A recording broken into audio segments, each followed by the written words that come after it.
Chief justice of Pakistan की सरबराही में 5 रुकनी bench ने ऑडियो लीक्स के ऊपर जो कमीशन बना था उसकी कार्रवाई रोक दी है और अब ऑडियो लीक्स पे सुप्रीम कोर्ट ऑफ पाकिस्तान का जो एक बेंच है जिसमें काजी फायज़ ईसा साहब जिसकी सरबराही कर रहे हैं और जिसमें 2 चीफ जस्टिस रात, एक बलूचिस्तान के चीफ जस्टिस और दूसरे इस्लामाबाद हाई कोर्ट के चीफ जस्टिस शामिल हैं। वो जो कार्रवाई कर रहा था, जो इन्वेस्टिगेशन कर रहा था, उसको चीफ जस्टिस ऑफ पाकिस्तान ने रोक दिया है। और अब यूँ महसूस होता है कि जो एक डिवीज़न थी सुप्रीम कोर्ट और हाई कोर्ट्स के अंदर, अब वो खुलकर सामने आ गई। क्योंकि इससे पहले सुप्रीम कोर्ट ऑफ पाकिस्तान के अंदर एक डिवीज़न थी जिसमें काजी फायज़ ईसा साहब का ग्रुप था, जिसमें 7 जजेस शामिल थे, और जबकि दूसरी तरफ जो जस्टिस उमर अताब बंदियाल साहब हैं, चीफ जस्टिस ऑफ पाकिस्तान,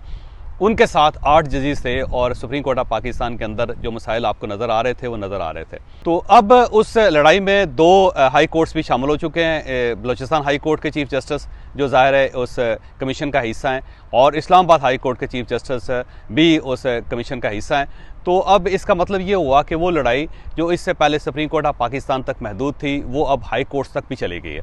और अब अगर ये डिवीज़न बढ़ती चली गई तो हाई कोर्ट्स के अंदर भी तकसीम हो गई।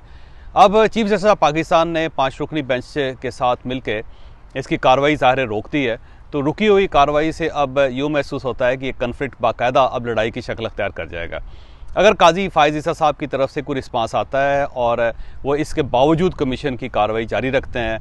जो उन्होंने नोटिस जारी किए हुए हैं उन नोटिस पे वो काम करते हैं और लोगों को बुलाया जाता है, हुकूमत उस कमीशन को ओबे करती है, चीफ जस्टिस ऑफ पाकिस्तान के हुक्म को तस्लीम नहीं करती, उनसे माजत कर लेती है या उसे मानने से इनकार कर देती है, तो ये कन्फ्लिक्ट जो है वो बढ़ता चला जाएगा और इस कन्फ्लिक्ट के अंदर से बहुत से कन्फ्लिक्ट्स निकलेंगे और काजी फायज़ ईसा साहब के ऊपर इत्तफाक किया जाए और उसके कमीशन को बाकायदा इंडोर्समेंट दे दी जाए। तो अब ये कन्फ्लिक्ट अगर आगे बढ़ता है, उसके अंदर अगर तब्दीलियाँ इसी तरह जारी रहती हैं, तो फिर जो बहुत है ज़ाहिर मसाइल के अंदर इजाफा हो जाएगा और ये मसाइल अब बढ़ते उस जगह तक पहुंच जाएंगे कि जहां सुप्रीम कोर्ट ऑफ पाकिस्तान मुझे टूटती हुई नज़र आ रही है। तो ये चीज़ें इतनी अब सिंपल नहीं रही जितनी नज़र आ रही थी। तो अब चीफ जस्टिस ऑफ पाकिस्तान के साथ भी मेरा ख्याल ही है, अब मैं मदद चाहता हूँ कि मैं इस किस्म के ख्यालात का इजहार कर रहा हूँ, लेकिन मुझे ये लगता है कि इनके साथ भी वही कुछ होगा जो पीटीआई के साथ हो रहा है। क्योंकि अब स्टेट ने अपनी पोजीशन क्लियर कर ली है, स्टेट किसी तरीके से भी पीछे हटने के लिए तैयार नहीं है। स्टेट का ये फैसला है कि हमने कुछ भी करना है, लेकिन बहरहाल हमने अब मुल्क को या इस पॉलिटिक्स को या सूरत हाल को चेंज करना है, हमने मुल्क को बचाना है। अब अगर चीफ जस्टिस ऑफ पाकिस्तान अपनी पोजीशन को चेंज नहीं करते और इसी तरह अपनी ज़िद के ऊपर कायम रहते हैं तो फिर डेफिनेटली मसाइल के अंदर इजाफा ही हो जाएगा। और मेरी इतलात यही हैं कि शायद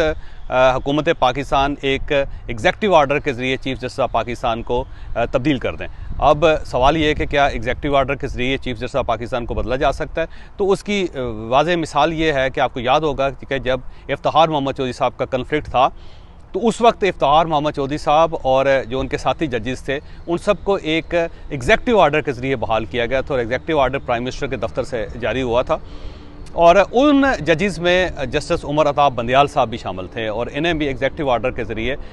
बतौर जज बहाल किया गया था। अब हुकूमत के पास ये इख्तियार होता है कि ये अगर एग्जेक्टिव ऑर्डर जारी कर सकती है तो ये एग्जेक्टिव ऑर्डर वापस भी ले सकती है। तो अब अगर हुकूमत पाकिस्तान ने किसी वक्त अपना एग्जेक्टिव ऑर्डर वापस ले लिया तो डेफिनेटली जस्टिस उमर अताब बंदियाल साहब की जो पोजीशन है वो कंप्रोमाइज़ हो जाएगी। फिर एक बहुत बड़ा आइनी सवाल पैदा होगा कि क्या chief justice of Pakistan chief justice हैं या वो चीफ जस्टिस नहीं रहे, और उसके लिए ज़ाहिर है चीफ जस्टिस ऑफ पाकिस्तान को दोबारा सुप्रीम कोर्ट ऑफ पाकिस्तान से रब्ता करना पड़ेगा, क्योंकि जब वो अपनी पोजीशन पर नहीं होंगे तो फिर वो बेंच नहीं बना सकेंगे। जब बेंच नहीं बना सकेंगे तो ज़ाहिर है अपने लिए स्टे ऑर्डर वो हासिल नहीं कर सकेंगे। तो फिर ज़ाहिर है उसके बाद जस्टिस काजी फायज़ ईसा साहब एलिवेट हो जाएंगे क्योंकि वो सीनियर मोस्ट जज हैं और उन्हें अपनी पोजीशन ज़ाहिर है उस पर बैठना पड़ेगा। तो मेरा ज़ाती ख्याल ये है कि जब पहले कहीं कहा जा रहा था कि जस्टिस काजी फायज़ ईसा साहब शायद अपनी पोजीशन पे कंप्रोमाइज़ ना करें और वो चीफ जस्टिस ऑफ पाकिस्तान का हलफ ना ले, लेकिन कमीशन के बाद यूँ महसूस होता है कि अब उनके अंदर ये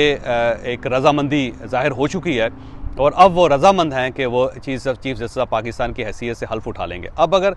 जस्टिस काजी फायज़ ईसा साहब ने चीफ जस्टिस ऑफ पाकिस्तान की हैसियत से हल्फ उठा लिया तो फिर जस्टिस उमर अताब बंदियाल साहब जो हैं वो फारिग हो जाएंगे और ये पाकिस्तान की हिस्ट्री के पहले चीफ जस्टिस होंगे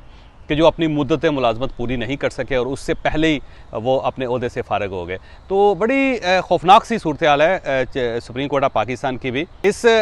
सूरत हाल का जो असर है वो पाकिस्तान की पॉलिटिक्स पे बड़ा गहरा पड़ रहा है। तो मेरा ज़ाती ख्याल ये था कि चीफ जस्टिस पाकिस्तान को इनिशिएटिव नहीं लेना चाहिए था, उन्हें इस सूरत हाल के साथ कंप्रोमाइज़ करना चाहिए था, और अगर कोई इन्वेस्टिगेशन हो रही है तो उस इन्वेस्टिगेशन को होने देना चाहिए था, क्योंकि ज़ाहिर है को बहुत ज़्यादा इशू तो था नहीं। ऑडियो लीक्स थी और उसके ऊपर एक कमीशन तहकीकात कर रहा था, और कमीशन ज़ाहिर है उसकी जो फाइंडिंग थी उससे चीफ जस्टिस पाकिस्तान के ऊपर तो कोई जद नहीं पड़ रही थी। अगर उनकी फैमिली की कोई कन्वर्सेशन थी तो उससे ज़ाहिर है चीफ जस्टिस पाकिस्तान की पोजीशन तो कंप्रोमाइज़ नहीं होती, और ना ही ये कमीशन को सज़ा देना चाहता था, ना ही कमीशन ही किसी जज के ख़िलाफ़ कोई एहतसाब करना चाहता था। तो इस सूरत हाल को अगर ये लिंगरान होने देते, कुछ अर्सा इंतज़ार कर लेते, तो शायद सूरत हाल इनकी फेवर में होती। लेकिन जब हर तरफ जंग चल रही है तो चीफ जस्टिस पाकिस्तान की तरफ से इस जंग में अपने आप को झोंक देना को बहुत ख़ास अक्लमंदी नहीं थी, और इसका ज़ाहिर है चीफ जस्टिस पाकिस्तान को और इनके साथी जजेस को बहुत नुकसान होगा। सवाल यह है कि क्या इस्टेब्लिशमेंट इस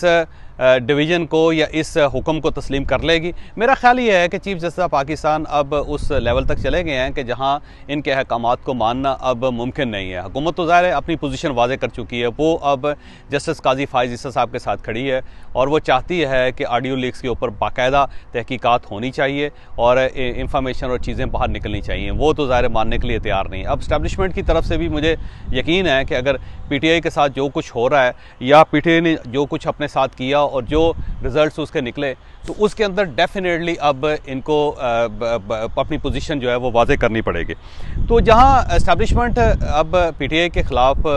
इक़दाम कर रही है, तो ज़ाहिर है उसे अब काजी फ़ाइज़ ईसा साहब का जो कमीशन है उसके ऊपर भी स्टैंड लेना पड़ेगा। तो अब सूरत हाल वहाँ पे सुप्रीम कोर्ट ऑफ पाकिस्तान की बड़ी गहरी हो चुकी है, क्योंकि अब चीफ जस्टिस ऑफ पाकिस्तान और उनके साथी जजेस को शायद मज़ीद मौका ना दिया जाए। और ये हकीकत है कि इस्टेब्लिशमेंट हो या गवर्नमेंट हो अपनी पोजीशन वाज़े कर चुकी है, क्योंकि इन दोनों का ख्याल ये है कि अगर हमने नरमी दिखाई तो पाकिस्तान फिर गवर्नेबल नहीं रहेगा, पाकिस्तान गवर्नेंस के काबिल नहीं रहेगा। तो अब इनकी पोजीशन वाज़े है, अब काजी फ़ाइज़ ईसा साहब की पोजीशन वाज़े है, और इसके साथ साथ इस्टेब्लिशमेंट की पोजीशन वाज़े है। और इमरान खान साहब जो ज़ाहिर आज भी चीफ जस्टिस ऑफ पाकिस्तान से या अदलिया से उम्मीदें लगा के बैठे हैं, उनकी पोजीशन भी वाज़े है। तो इस वाज़े पोजीशन के अंदर अब पाकिस्तान सफ़र कर रहा है।